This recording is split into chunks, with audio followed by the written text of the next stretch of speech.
Okay, Cooper. Thursday, President Biden is hosting the screening of the Till movie. Yeah.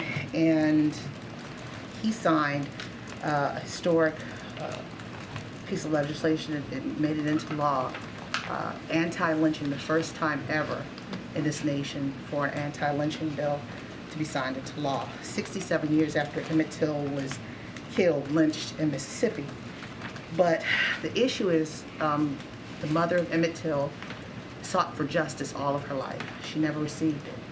And the family of Emmett Till last week filed a lawsuit demanding that a Mississippi sheriff serve the arrest warrant for the woman who accused Emmett Till of whistling at her. What does the White House say about that as you signed this historic bill into law, and then also you're having the screening this week? So, as you know, when it comes to lawsuit or anything that involves, an investigation or something being looked into, I'm just not going to comment from here. So, just not going to get ahead of what's occurring with that lawsuit. So, just want to be very careful to not get involved in that.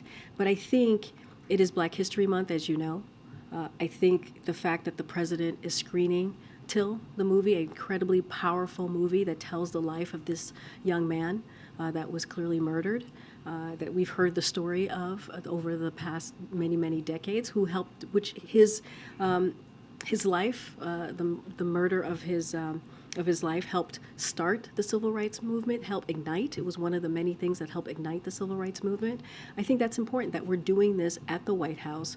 One of the only, we haven't actually screened many movies, so the fact that we're doing this in this month, I think sends a strong message from the president and from this White House, from the First Lady, how important we think it is to lift this movie up and to make sure that his story continues to be told and not forgotten.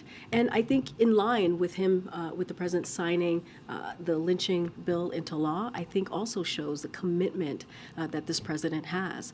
When he walked into this administration, you've heard me say this many times, one of the 4 crises that he talked about was racial inequality and making sure that we do everything that we can to deal with that trauma, to deal with that devastating fact. There's still a lot more work to be done. The work is not done, but the president's going to do everything that he can in his power in the federal government, in this White House, to make sure that we address issues like this.